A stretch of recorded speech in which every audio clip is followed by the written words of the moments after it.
So we're gonna keep this fairly short-ish. God, people fucking scare crap out of me.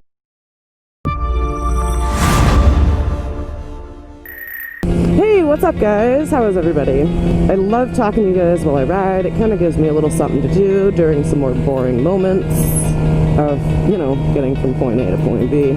I guess something that we can talk about, that'll be the video subject. Why did I pick the gsxr? Well, there's a couple of reasons. I'm asked constantly why I picked it.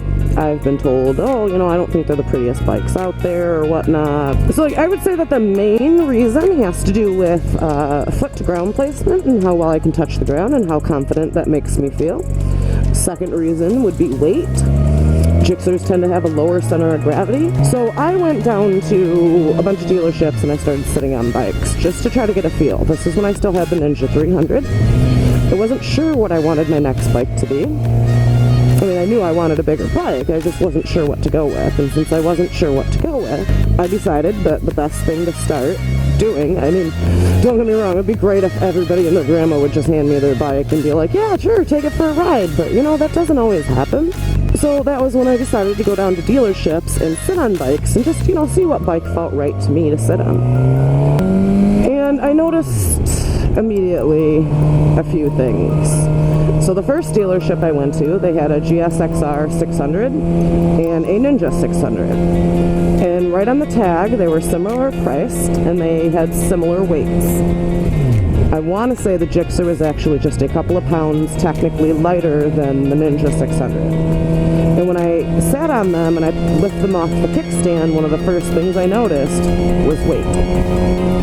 And I even asked the guy at the dealership, I was like, you know, I'm trying to figure some things out here. I was like, could you help me out a little bit? Like, supposedly this bike is like 5 pounds lighter than this bike, but then this bike feels lighter than this bike. Why? And that's when he gave me a little lesson about center of gravity.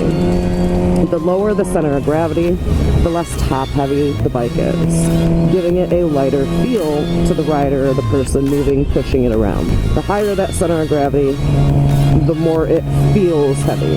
You know, that kind of plays a role in there. So as an example, on the Ninja, I was more of on my toes than flat foot. I never even sat on a Yamaha. Yamaha is known for having the highest seat height out of all the bikes. Now, height itself isn't the only thing that plays a role in that. Width makes a difference. The skinnier the seat, the more room your leg can just go straight down instead of out and straight. When you go out and straight, it'll make the bike feel taller than it is, and you'll have less good foot to ground placement. So in the next dealership that I went to, they had a Honda and a Suzuki. And I was back and forth and back and forth. The Honda felt ever such a hairpin heavier, just a hairpin. It was pretty negligible. Foot placement. The Honda, I was just a little bit more on my toes than I am on the Gixxer. Now, there were some other factors in there at the dealership, but I want to go back to this foot height thing and talk about that for a minute, but we'll do that in just a second. So then when I was like in between the Honda and the Gixxer, I was like, you know, I really don't know what to do. I'm kind of dead nuts. You know, this one has slightly better foot placement, which actually I'm really glad that I went with the Gixxer. If I would have been on my toes just a little bit more, I don't think I'd be quite as confident. When I was dead nuts in between the two and I really couldn't decide, yeah, the Gixxer was a little bit lighter and the Gixxer had a little bit better of a foot placement. We had a few other factors in there, like the Honda was going to need a tail light kit immediately and blinkers and all this stuff, where on the Suzuki it was already built in. So I was like, okay, so the minute I leave here, I don't need to go and sink a bunch, you know, a few $100s into resetting up these lights. The other factor, the Honda, they wanted 2.9 APR, and the Suzuki, they wanted 0. And I was just like, you know, if I'm dead nuts and I don't know what to do, why not just go with the one that's going to overall cost less money? So that, in a sense, was my overall deciding factor when I got in between the two, is if I can't decide and I like them both, go with the option that's less. Makes sense to me.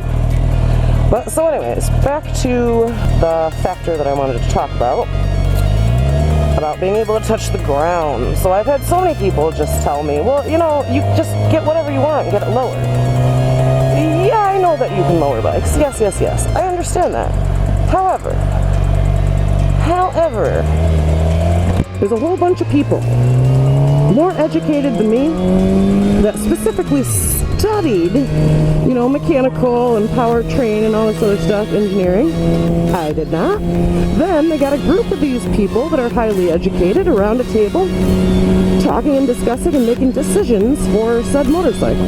Why am I going to think that I'm any smarter? There's a reason that they set them the height that they are set, and they are not all the same. Like I said, I'm ninjas, I'm on my toes. I can only imagine a Yamaha. I probably couldn't even touch the ground. I know when I rode the KTM 1290, I pretty much couldn't touch the ground. But there's reasons that they're designing them the way that they are and the heights that they are to work with everything that they've put into, I don't want to call it a vehicle, but into the motorcycle. And if you have all these people sitting around a table making all these decisions and they're all highly more educated than me, then why do I think I'm qualified to make that decision? Now, I've already changed my bars, which does change things, but that's my reasoning for not just going and buying any old bike and going, fuck it, you know, I'll just lower it. Again, we have back when I was talking about like the rear headlight or the rear tail lights and the blinkers and stuff. Why go into a bike and go, you know, the second I get it, I want to go dump like $2,000 into it. I want to lower it and I want to do this and I want to change the lights and I want to change this and I want to change that. When you can spend the same amount of money, I mean, I guess it depends on what makes you happy. Like I said, I was dead nuts in between the two bikes. My biggest things were weight and height. And if that Honda, as an example, would have had a slightly better foot placement and a slightly better weight ratio, you know, I might have went for it. If the bike felt right to me, yes, I would have been willing to spend a little bit more money on things like lights. However, I don't want to be spending money on things like lowering the bike, and it's not even necessarily about the spending of the money. It's about all those smarter people that sat around a fucking table debating and contemplating and running numbers and analyzing and punching things into a computer that decided that this was the best height to work with, how they have everything set up. So I don't want to mess with that. So I figured I would just buy a bike that, you know, the best thing I could find that suits me the best that I could. Now, I didn't keep it all stock. These are not stock bars, like I said earlier, and that definitely changes some things for me. But that is why I didn't lower my bike.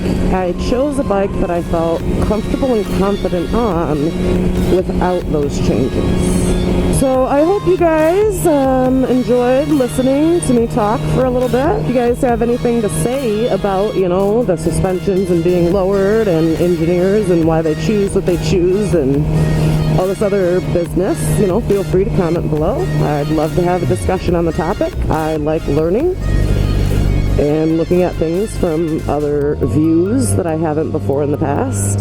I don't like how dark the sky looks behind me, though.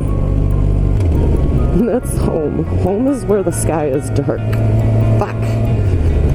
Although, I will say, out of all the bikes that I've ridden, which kind of isn't that many, I mean, it's a few, despite those Ninjas being a bit heavier, and me being on my toes, I mean, now I'm, this was also years ago, I'm a little bit more confident now than I was in the past. That's definitely for sure. But when I ride other people's bikes, you know, you get on and you don't necessarily feel at home. Things are a little bit different. Maybe it's a little bit awkward. You're just like, you gotta get used to it for a few minutes, whatever. I can jump on a 636 and basically feel right at home, even with its stock bars. I would say a 636 stock bars are not as aggressive as a stock gsxr bars. They're not as pleasant as the bars that I currently run, which is the Apex bars. But I can jump on a 636 and feel right at home immediately. Well, at least until I come to a stop sign or something, and I'm like, oh yeah, toes.